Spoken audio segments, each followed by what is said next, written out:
P naught A and its value is 400 mm. Vapor pressure of pure B was denoted by P naught B and its value is. फिर ये दोनों को हमने mix कर दिया था यहाँ पे, यहाँ से यहाँ भी। अब मिक्स करने के बाद what was the mole fraction of A in the solution? तो mole fraction of B in the solution will automatically be 1 minus 0.6, that is 0.4. So what will be the partial pressure of air? The partial pressure of A here will be given by PA. PA की value कितनी? P not x से, और ये P not x से कहाँ से आया, किसने बताया? Rods law. तो P नॉट A की वैल्यू हमने डाली 400, x की वैल्यू हमने डाली 0.6, तो पार्शियल प्रेशर ऑफ A आ गया 240। इसी तरह पार्शियल प्रेशर ऑफ B क्या होगा? P not B XB, P not B की वैल्यू डाली 300, XB की वैल्यू वाली 0.4, आंसर आ गया 120। तो what is the total vapour pressure of solution? तो this is as per Dalton's law, और वो 240 प्लस 120 इज 360। तो अब जरा सा इतना सा ध्यान लगाना इस वाली बात पे, ब्लू कलर वाली पे। इसका मैं प्लॉट बनाना चाहूँ तो इधर अगर मैं वेपर प्रेशर ले रहा हूँ और इधर अगर मैं मोल फ्रैक्शन ले रहा हूँ, तो यहाँ x इज इक्वल टू 0 और यहाँ x इज इक्वल टू 1 या नहीं, और x is 0, x is equal to 1 यहाँ भी हमने बना दिया, जबकि मैथ्स में तो हम यहाँ पे नहीं लाइन खींचते। प्लॉट ऐसा आएगा क्या कुछ? x से A1 का मतलब प्योर ए, और प्योर ए जब है उसका वेपर प्रेशर कितना है? हाँ या नहीं, बोलो। तो ये एक्सेस वेपर प्रेशर, तो ये एक्सेस भी वेपर प्रेशर। अब इस एक्से में एक्से की वैल्यू कम होती आ रही है मेरी फिंगर के साथ, तो कम कैसे हो रही होगी? हम उसमें बी मिलाते, दूसरा सॉल्वेंट मिलाते जा रहे होंगे, हम उसमें बी डालते जा रहे होंगे, और बी डालने से इसकी वैल्यू। लेकिन यहाँ पे एक बात है कि कम करते जाने से क्या एक्स से 0 जाएगा? कभी मैं इसमें बी डालता जाऊं तो ये 0 जाएगा क्या? तो वो एक इसमें ग्राफिकल एरर है, समझ लो। एक्स से 0 का मतलब तो है कि ये वहां है ही नहीं, और जब है ही नहीं तो उसका वेपर प्रेशर क्या होना चाहिए? तो अगर हम इस प्लॉट के हिसाब से चले तो ऐसा फील नहीं आएगा, ये तो समझ आएगा कि एक्स की वैल्यू 1 से कम हो रही होगी बी मिलाने से। लेकिन ये बात समझ नहीं आएगी कि हाँ भाई एक्स से मिलाते मिलाते बी के मिलाते मिलाते एक्स से 0 नहीं हो सकता ना। लेकिन हमें अलग से पता है कि एक्स से 0 है तो प्रेशर उसका 0 ही होगा। अब इस वाले पे ध्यान दीजिए, रेड वाले किस्से पर, इस पर और इस पर। इसका प्लॉट ऐसा कुछ होगा क्या?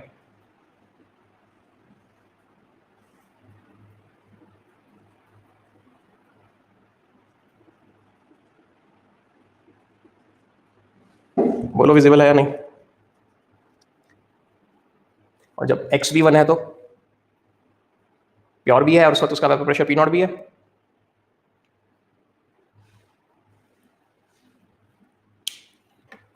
अब देखिए मैं क्या कह रहा हूँ, बुक वाला ऐसे नहीं बताता और इसी वजह से हमारा फ्यूज उड़ जाया जाता है।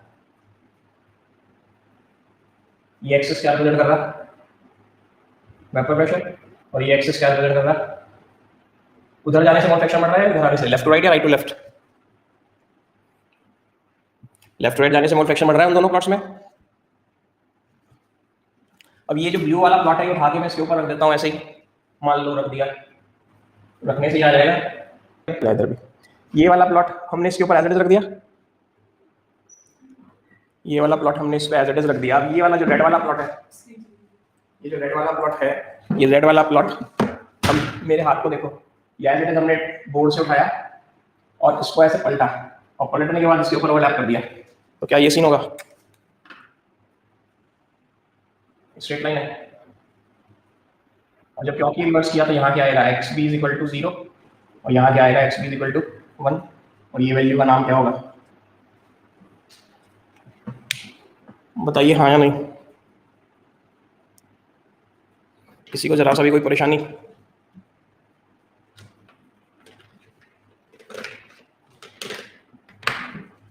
अब देखना मैं क्या कर रहा हूँ, इस पी नॉट बी को और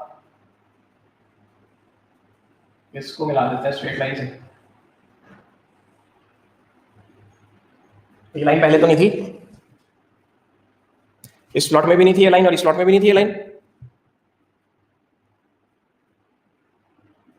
तो हमने लोगों ने पूछा ये कौन है, तो देखो ये पहचान रहे कौन था? Vapour pressure of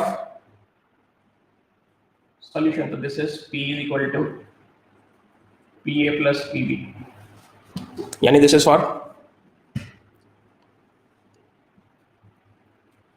vapour pressure of solution. अब बताओ मोल फ्रैक्शन की तरफ 7 एरो उधर की तरफ लगाऊं या इधर की तरफ लगाऊं या नहीं लगाऊं?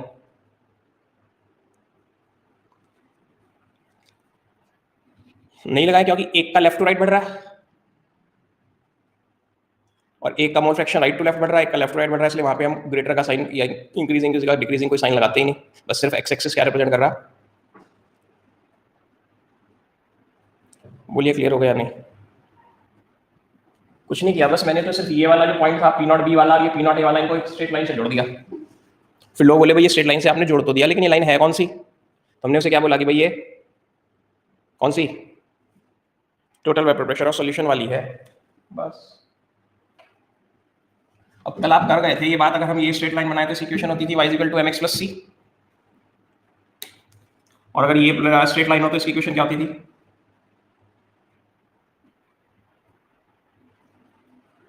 y equal to mx plus c। तो जरा देखना वो ग्रीन वाली और ये ग्रीन वाली कुछ बात बन रही है क्या? ब्लू और रेड वाली तो ओरिजिन से पास हो रही है, क्योंकि वो इसकी इक्वेशन है, एक इसकी है और एक इसकी है, और ये y इक्वल टू mx है दोनों। लेकिन जो ग्रीन वाली है वो तो ओरिजिन से पास नहीं हो रही, यानी वो कौन से वाली है?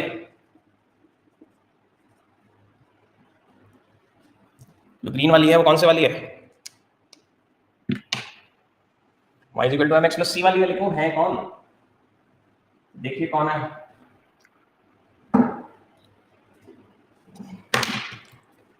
P is equal to P A plus P B, यही वाली बात मैं दोबारा लिख रहा हूं, is equal to P not A x A plus P not B x B. ये वैल्यूज डाल दी। अब जरा देखना सोच के, मैं यहाँ P not A 1 minus x B लिख सकता हूं क्या?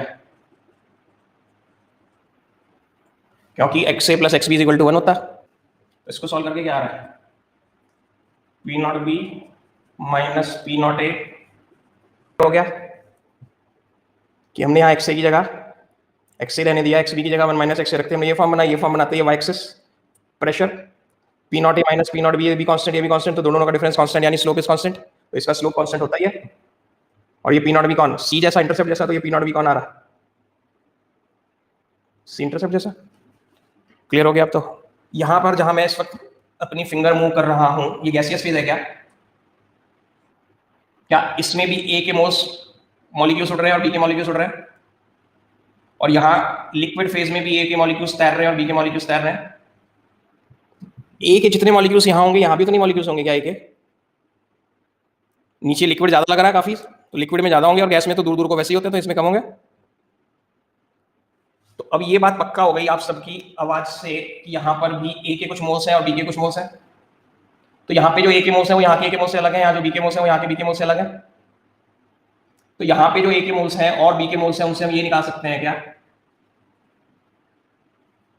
बोले वाई, वाई भी कौन है? मोल फ्रैक्शन इन, तो वाई कौन? मोल fraction of A in vapour phase, और वाई भी कौन? मोल fraction of be in vapour phase. बताओ सर आ रहा कि नहीं आ रहा? पक्का? तो ये जो y है और ये जो x है, दोनों में क्या फर्क है? बिल्कुल सही। तो x से मोल फ्रैक्शन ऑफ a है लेकिन वो यहाँ है सॉल्यूशन में, y mole fraction of a है लेकिन वो यहाँ है वेपर फेज में। तो अब कोई हमारे से कहते हैं मोल fraction of a and b in vapour phase भी कैलकुलेट करके दिखा दो, सांस थोड़ी भारी हो गई। ये तो पहले ही बहुत टिपिकल सा हो चुका। तो Dalton's law of partial pressure क्या कहता था, अगर याद हो आपको? Partial pressure of gas is equal to P total into mole fraction of gas. जिस गैस का पार्शियल प्रेशर है उसी गैस का मोल फ्रैक्शन रखते थे यहाँ पे, या नहीं? तो अगर मैं पार्शियल प्रेशर ऑफ गैस ए के नाम पे ए का ले रहा हूं तो क्या लिखूं? पार्शियल प्रेशर ऑफ ए ही तो है पीए। पीए जो है partial vapour pressure of A तो है, और वो partial vapour pressure of A जो है वो partial pressure of vapours of A तो है, is equal to P total. P total कितना? इनका टोटल कितना है? Capital P. इन दोनों वेपर्स का टोटल कितना है? और मोल फ्रैक्शन ऑफ ए कितना है यहाँ पे?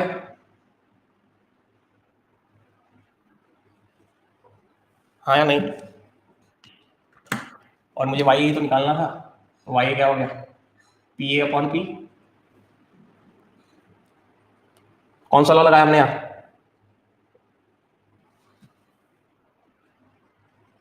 Dalton's law. पी ए की वैल्यू पी नॉट एक्स से थी क्या?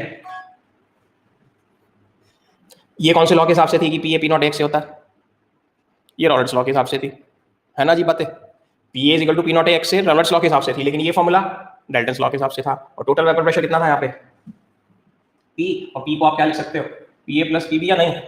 और P A plus P B को भी आप क्या लिख सकते हो? पी नॉट एक्स से प्लस, अब बिल्कुल सिमिलर मैनर में वाई बी क्या हो जाएगा? बोलो बोलो। पी बी अपॉन पी, और पी बी की जगह क्या?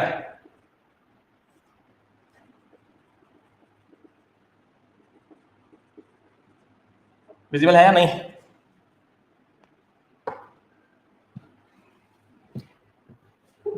मैं दोबारा लिख देता हूँ, थोड़ा फेड हो गया वो। पी बी की जगह P not B x B, और पी की जगह फिर से P not A x A plus P not B x B. बोलो हाँ या नहीं? तो इनको आप बॉक्स में डाल लो। इनमें से दोनों रटने की जरूरत नहीं है, बस एक ही रटते हैं, बहादुर लोग, दूसरा तो अपने आप बन जाता है ना उसके पैनल। अब ध्यान दीजिए, ये कौन है? Henry's law, H E N सही कर लेना। और ये कौन है?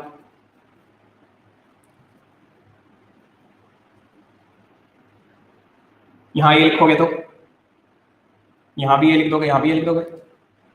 यहाँ बी लिखोगे तो यहाँ भी बी लिख दोगे, यहाँ भी बी लिख दोगे, हाँ या नहीं? अब जरा सोचो, ये जिस गैस का सॉल्यूशन के ऊपर वेपर प्रेशर है, ये उसी गैस का सॉल्यूशन के अंदर मोल फ्रैक्शन है या नहीं? अब जब रॉल्स लॉ लगा रहे हो, ये जिस कंपोनेंट बी का यहाँ ऊपर वेपर प्रेशर है, ये उसी कंपोनेंट का इस सॉल्यूशन के अंदर मोल फ्रैक्शन है या नहीं? तो देखो दोनों सिमिलर तो है, बस फर्क किस बात का है? प्रोपोर्शनलिटी कांस्टेंट का। मैं दोबारा बोल रहा हूँ, जिस गैस का यहाँ पर, जब हम हेनरीज लॉ की बात कर रहे हैं, जिस गैस का यहाँ पर पार्शियल प्रेशर है, उसी गैस का ये मोल फ्रैक्शन है सॉल्यूशन में। और यहाँ जिस कंपोनेंट का ये वेपर प्रेशर है, ये उसी कंपोनेंट का इस सॉल्यूशन के अंदर मोल फ्रैक्शन है या नहीं? बस they are differing only in. तो दोनों आप इसी तरह स्टेटमेंट लिख लीजिए, और 2-3 लाइनें लिखना चाह रही हो तो क्या लिखिए बस।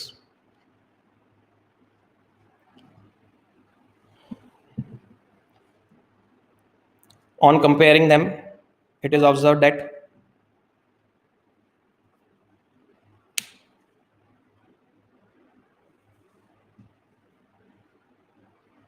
partial pressure of a component, ये भी partial pressure of a component, ये भी partial pressure of a component, या नहीं? तो ये भी उस गैस का पार्शियल प्रेशर था लिक्विड के ऊपर, क्योंकि यहाँ हवा थी, तो हवा में से नाइट्रोजन की बात कर रहे थे, तो नाइट्रोजन का प्रेशर ही तो था ये। तो partial pressure of a, it is observe that partial pressure of a volatile component, gas volatile होती ही है, और यहाँ पे अगर बी के वेपर से इकट्ठे हो रहे हैं तो बी भी कैसा होगा? वॉलेटाइल। तो ऑफ द वॉलेटाइल कंपोनेंट और गैस, तो अब ये वॉलेटाइल कंपोनेंट है तो ये वाला, और गैस है तो ये वाला, इज डायरेक्टली प्रोपोर्शनल टू, बोलो क्या लिखें? इट्स मोल फ्रैक्शन, सही बोले, इट्स मोल फ्रैक्शन कहां पे? In the solution, to its mole fraction in the solution, full stop. हो गया? दे ओनली डिफर इन, बोलो, they only differ in proportionally constants, बस। एग्रीड? अब नेक्स्ट हेडिंग बनाइए, addition of solid solute, addition of solid solute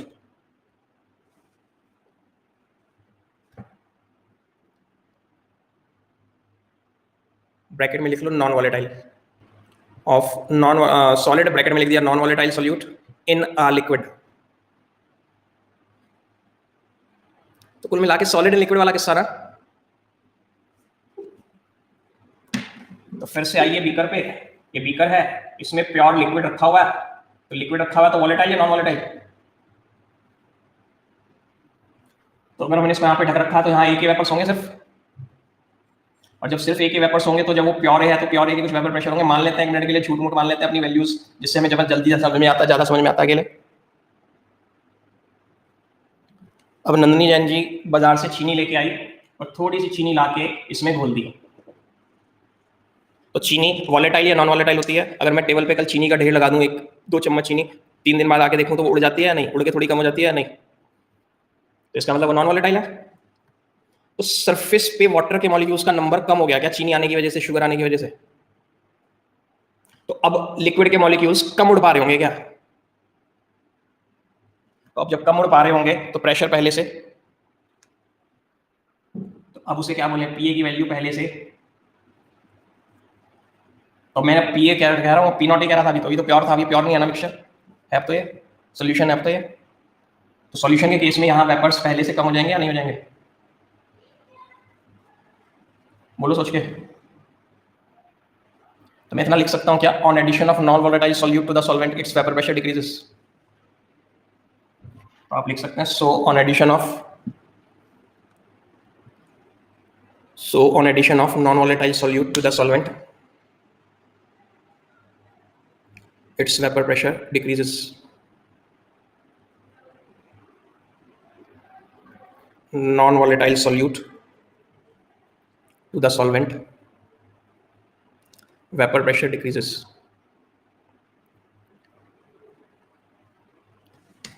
अब इस बात को आप ऐसे भी देख सकते हो, क्या थोड़ी देर पहले वेपर प्रेशर ऑफ सॉल्यूशन ये था जिसमें ए और बी नाम के 2 कंपोनेंट थे, क्या इसको फर्दर हम P not A x A plus P not B x B लिख देते थे? अब बी कौन है और उसका नाम सॉल्यूट रखा हुआ, हमने पहले चैप्टर के शुरू में बोल दिया था कि मैं पूरे चैप्टर ए को सॉल्वेंट और बी को सॉल्यूट माना करूंगा। तो बताओ पी नॉट बी की वैल्यू क्या होगी जब प्योर बी होगा, उसका वेपर प्रेशर क्या होगा? सोच क्या रहे हो, जो चीज उड़ती नहीं उसका वेपर प्रेशर तो जीरो ही होगा ना भाई, जो चीज उड़ती ही नहीं उसके वेपर्स ही नहीं होंगे, वेपर्स ही नहीं होंगे तो वेपर प्रेशर कहां से होगा?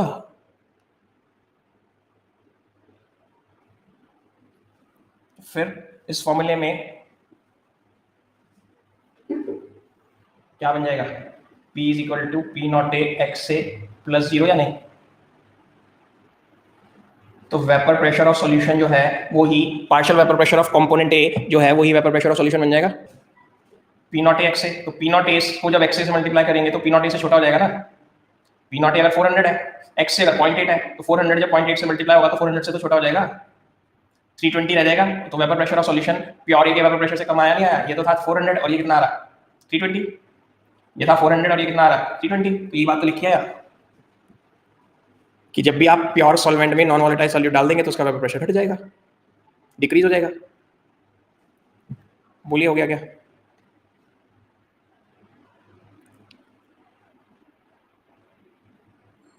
देखो सर कुछ भी नहीं है, उसके बाद पी नॉट बी की जगह 0 डालोगे तो ये पूरी वैल्यू, बस ये लिखा है। इसका मतलब जो वेपर प्रेशर ऑफ सॉल्यूशन है वही पार्शियल वेपर प्रेशर ऑफ ए है। ये कौन है पूरा एज अ होल, ये पूरा क्या है, ये पूरा क्या है, partial vapour pressure of A. तो जो पार्शियल वेपर प्रेशर ऑफ ए है वही total vapour pressure of solution भी हो गया, क्योंकि वहां सिर्फ ए के वेपर्स है, बी तो वहां रहा ही नहीं, और ए के जो थे उससे कम हो गए ना प्योर ए से। प्योर ए की वैल्यू कितनी थी 400, और एक्स से जो था चीनी मिलाने से वाटर का मोल फ्रैक्शन तो 1 से कम ही हो गया होगा जब चीनी मिल गई होगी। तो भाई प्योर पानी का मोल फ्रैक्शन कितना 1, उसमें जब चीनी आ गई तो पानी और चीनी का मिला के होगा ना, तो वाटर का तो 1 से कम हो जाएगा। मान लिया मैंने, मान लो 1 मिनट के लिए 0.8, तो 400 इंटू 0.8 कितना 320 कौन है, पार्शियल वेपर प्रेशर ऑफ ए या वेपर प्रेशर ऑफ सॉल्यूशन? दोनों, दोनों पार्शियल वेपर प्रेशर ऑफ ए भी 320 और वही वेपर प्रेशर ऑफ सॉल्यूशन भी, पक्का? तो इसके पास हम दोबारा आएंगे कल को। फिलहाल आप हेडिंग बनाइए, नेक्स्ट सब heading ideal and non ideal solutions, या पहले खाली लिख लो आइडियल सॉल्यूशंस। हेडिंग हमने बनाई आइडियल सॉल्यूशन, और मैंने आपसे पूछा क्लास 11th में किसी को अगर याद हो तो आइडियल गैस किसको कहते थे? लिखो, चलो नहीं पता चला तो। Solution which follows, solution which follows Rod's law, solution which follows Rod's law over the entire range, over the entire range of concentration. तो अब समझ गया, जैसे वहां क्या था, ऑल टेम्परेचर्स एंड प्रेशर्स, यहाँ क्या बोला, ओवर द। तो अगर आप सिर्फ इतना लिख के आओगे कि जो कि ज्यादातर लोग लिख के आते हैं, ज्यादातर लोग यहाँ भी क्या लिख के आएंगे पेपर में, आया व्हाट इज आइडियल सॉल्यूशन, और हर 3 साल में क्वेश्चन ये होता ही होता है, कभी व्हाट इज आइडियल सॉल्यूशन, कभी what is non ideal solution, या फिर इनके 2 केस होंगे, पॉजिटिव डेविएशन, नेगेटिव डेविएशन। इन 4 बात में से हर दूसरे तीसरे साल क्वेश्चन होता ही होता है, कई साल तो लगातार भी होता है। तो आपसे पूछेगा व्हाट इज आइडियल सॉल्यूशन, तो हमारे में से मैक्सिमम लोग क्या आंसर देके आएंगे, solution which follows Raoult's law is called ideal solution, नहीं which follows Raoult's law over. ठीक है, तो मेरी मजबूरी थी, इतना सारा मैं कंटिन्यू नहीं कर सकता था। अगर आपको याद आता हो वो कहानी, हमने ये 400 लिया था क्या, और एक्स की वैल्यू 0.6 मानी थी क्या पहले, और ये 300 लिया था क्या, और एक्स की वैल्यू 0.4 मानी थी क्या। तो पीए की वैल्यू क्या आ रही थी, 240, और पीबी की वैल्यू क्या आ रही थी, 300 इंटू 0.4 इक्वल टू 120। अब अक्षय जी ने क्या कहा कि जी सर ये तो आपकी बात क्या पता सही हो क्या पता गलत हो, इन्होंने एक्स की वैल्यू जो है ना वो चेंज कर दी, और एक्स की वैल्यू मान लो 0.8 कर दी, तो ये, तो अगर ये 0.8 हो गया तो कितना हो जाएगा 320, और ये 0.2 हो गया तो कितना हो जाएगा 60, हाँ या नहीं। तो अभी जो हम ये निकाल रहे हैं, एक्सपेरिमेंट करके निकाल रहे हैं या कॉपी पेन से पेपर पे निकाल रहे हैं। एक्सपेरिमेंट तो हमने नाम भी नहीं लिया, बीकर वेसल ये वो कुछ भी नहीं लिया, हमने तो बस फॉर्मूला लगाया, फॉर्मूले में वैल्यू डाल के निकाला। तो वहां लैब में जाके एक्सपेरिमेंट करके भी मेजर तो कर सकते होंगे कोई, रॉड साहब ने ऐसी तो किया होगा, तभी तो लॉ बनाया होगा, तभी तो दुनिया ने उनके लॉ को माना होगा। तो एक्सपेरिमेंट करने पर जब हमने एक्स का मोल फ्रैक्शन 0.6 और एक्स का 0.4 रखा तो वैल्यूज 240 और 120 ही आई। तो रॉड साहब ने अपनी कंधा खुद ही थपथपाया होगा कि भाई तेरा फॉर्मूला सही है, बोलो। फिर अक्षय जी ने आके एक्स की जगह 0.8 कर दिया, तो एक्स की जगह ऑटोमेटिकली 0.2 हो गया, 0.8 होते ये 320 हो गया, 60 हो गया। एक्सपेरिमेंट किया जाके लैब में मेजर किया अक्षय जी ने, और वो अक्षय जी ने जब मेजर किया तो वो फिर से 320 और 0.6 आया। तो अक्षय जी ने एक अच्छा बंदा होने के नाते रॉड साहब को फोन करके क्या बोला, भाई आपका लॉ सही काम कर रहा, बधाई। तो अब हम इस सॉल्यूशन के बारे में क्या कहेंगे कि तुम रॉड्स लॉ को एंटायर रेंज ऑफ कंसंट्रेशन पे फॉलो कर रहे हो या कुछ पे कर रहे हो, कुछ पे नहीं कर रहे। तो इसका मतलब ये सॉल्यूशन कैसा हो जाएगा, नॉन आइडियल। लेकिन अगर 0.9 और 0.1 करने पे, 0.1 और 0.9 करने से जो वैल्यू आई एक्सपेरिमेंटली भी वही आ जाए तो हो जाएगा आइडियल सॉल्यूशन। अब तो सर समझ आ गया होगा। तो फिर से जैसे कोई आइडियल गैस सचमुच में नहीं होती थी, सचमुच में कोई आइडियल सॉल्यूशन भी नहीं होता, लेकिन हम ऐसा कह सकते हैं नियरली आइडियल सॉल्यूशन होता है। नियरली आइडियल समझ गए, जो लगभग रॉल्स लॉ को फॉलो कर ही लेते होंगे। तो अब आपने आइडियल सॉल्यूशन हेडिंग ही बना रखी है शायद, उसी हेडिंग में लिख लिया डेफिनेशन, तो over entire range of concentration वाला। उससे नेक्स्ट लाइन में रीजन जैसा हेडिंग बनाइए कि अगर कोई सॉल्यूशन आइडियल सॉल्यूशन है तो उसका क्या रीजन है, और बोर्ड के पेपर में यही होता है ज्यादातर रीजन। तो आप लिख रहे हैं व्हेन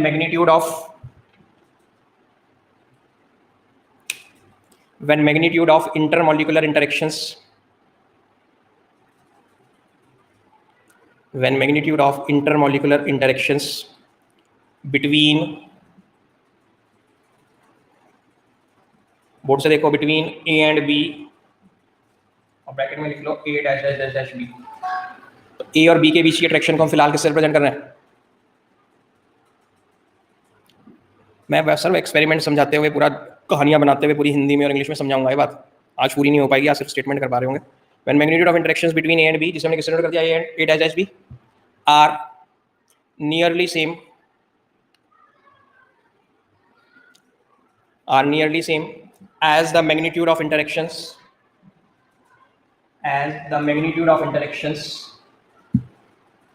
in pure A। और प्योर A की इंटरेक्शन इससे नोट कर सकता हूँ क्या, देखो,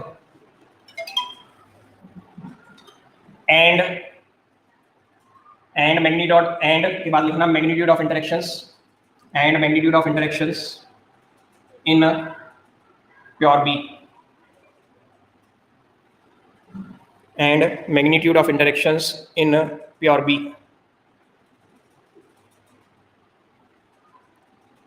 लिख लिया क्या? अगली लाइन में लिख लो डेल्टा मिक्सिंग H. क्या पढ़ेंगे इसे? Enthalpy of mixing, delta mixing H is equal to 0, delta mixing V is equal to 0. लिख लिया क्या?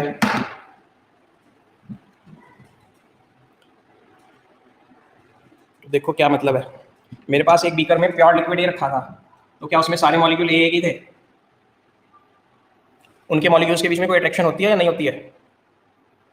तो मान लीजिए ए और ए के बीच में जो अट्रैक्शन है, झूठ मूठ को ये वहां वैल्यू नहीं लिख के आनी आपको. मान लो वो 5 न्यूटन की है. कितनी?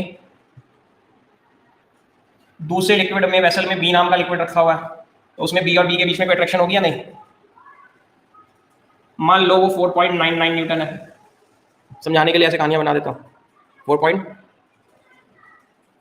अब आपने एक बीकर में ए और बी मिला दिए, तो जब ए और बी मिला दिए तो ए और बी के बीच में अट्रैक्शन हो जाएगी कुछ या नहीं? और ए और बी की अट्रैक्शन जब आपने मेजर करी वो 5.001 न्यूटन थी. तो आप क्या कहोगे, ए और बी की इंटरेक्शंस लगभग उतनी है क्या जितनी ए और बी में थी? तो अगर ऐसा हो तो सॉल्यूशन कैसा होता है? और एग्जैक्टली ये भी 5 ही हो, ये भी 5 ही हो, ये भी 5 ही हो, फिर तो पक्का ए और बी को मिक्स होने से कोई फर्क नहीं पड़ेगा ना. क्या ए कहेगा मेरे पे जितनी अट्रैक्शन पहले थी उतनी अब है, और बी भी क्या कहेगा, ए के आने से मेरे पे कोई फर्क नहीं पड़ा, मेरे पे पहले अट्रैक्शन जितनी थी अब भी. तो हम बिल्कुल एग्जैक्ट अगर एक मिनट के लिए बात करना चाहें तो ये मान लें, क्योंकि प्रैक्टिकली तो ऐसा होगा नहीं ना, कोई दो अलग अलग लिक्विड है तो उनकी फोर्स मॉलिक्यूल्स में कुछ तो अट्रैक्शन में हल्का सा ही चाहे क्यों ना हो, फर्क तो होता ही होगा. मान लो चलो, लेकिन नहीं है, या हमारे मीटर में सेम आ रही है वैल्यूज, इतना छोटी डिफरेंस है वो मीटर में मेजर ही नहीं कर पा रहा. तो यहाँ भी 5, यहाँ भी 5, और तो ए और बी एज कंपेयर टू ए के थोड़ा पास आएंगे क्या यहाँ पे?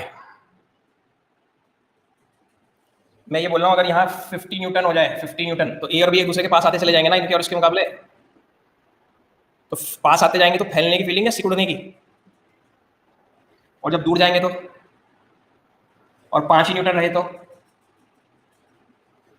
ना फैलने की और ना सिकुड़ने की. और जब फैला नहीं तो ना सिकुड़ा नहीं तो वॉल्यूम बढ़ेगा या वॉल्यूम घटेगा या वॉल्यूम वही रहेगा? तो तभी तो हमने लिखा डेल्टा मिक्सिंग V 0, मिक्स करने पे वॉल्यूम चेंज. मैंने 10 ml इसमें ये डाला, 10 ml इसमें डाला, तो मिला के कितना? तो 20 ml है. लेकिन अगर वो 20 ml के बजाय 19 ml हो जाता तो आप क्या कहते हैं, ये तो सिकुड़ गए. और अगर वो 20 ml के बजाय 23 ml हो जाता तो आप क्या कहते हैं? तो और ये 20 ml ही रहे तो आप क्या कहेंगे? तो आया. जब दो मॉलिक्यूल्स को एक दूसरे से दूर करते हैं तो एनर्जी देनी पड़ती है या एनर्जी मिलती है? इनकी अट्रैक्शन को ओवरकम करने के लिए मुझे एनर्जी देनी पड़ती है ना जबरदस्ती. और जब दो चीजें पास आती है तो एनर्जी रिलीज होती है. फिजिक्स का फंडा, अट्रैक्शन से एनर्जी रिलीज होती है. तो अगर इनके बीच में फोर्सेस 50 न्यूटन हो गई, 50, तो ये अट्रैक्ट महसूस करेंगे, अट्रैक्ट करेंगे तो एनर्जी रिलीज होगी. और डेल्टा मिक्सिंग H पॉजिटिव या नेगेटिव? Release negative. रिलीज में तो नेगेटिव साइन लेते हैं ना. और अगर ये वैल्यू हो गई 2 न्यूटन, पास आएंगे. पास आने का मतलब बॉन्ड बनने की फीलिंग है, बॉन्ड टूटने की? बॉन्ड बनने से, मैं गलत बोल गया शायद पिछली बार, 2 न्यूटन है ना, तो एक दूसरे से दूर जाएंगे, दूर जाएंगे तो बॉन्ड, और बॉन्ड तोड़ने के लिए तो एनर्जी देनी पड़ती है. तो डेल्टा मिक्सिंग H क्या होगा? पॉजिटिव. तो डेल्टा मिक्सिंग H पॉजिटिव एक बार हुआ, नेगेटिव एक बार हुआ. लेकिन अगर ये 5 न्यूटन हुआ तो ना एनर्जी रिलीज होगी, ना एनर्जी रिलीज होगी, ना एनर्जी अब्सॉर्ब होगी. सर इनको ना पास आने की फीलिंग, ना दूर जाने की फीलिंग, ना बॉन्ड बनने की फीलिंग, ना बॉन्ड टूटने की फीलिंग. तो डेल्टा मिक्सिंग H क्या? बस इसके नीचे एग्जांपल लिख के छोड़ दो हेडिंग, और मुझे याद दिला देना. सर एग्जांपल बतानी थी, ये सारी कहानी जब मैं नॉन आइडियल पढ़ाऊंगा उसके साथ दोबारा रेफरेंस देके सारी की सारी कल दोबारा रिवाइज कर रहे होंगे.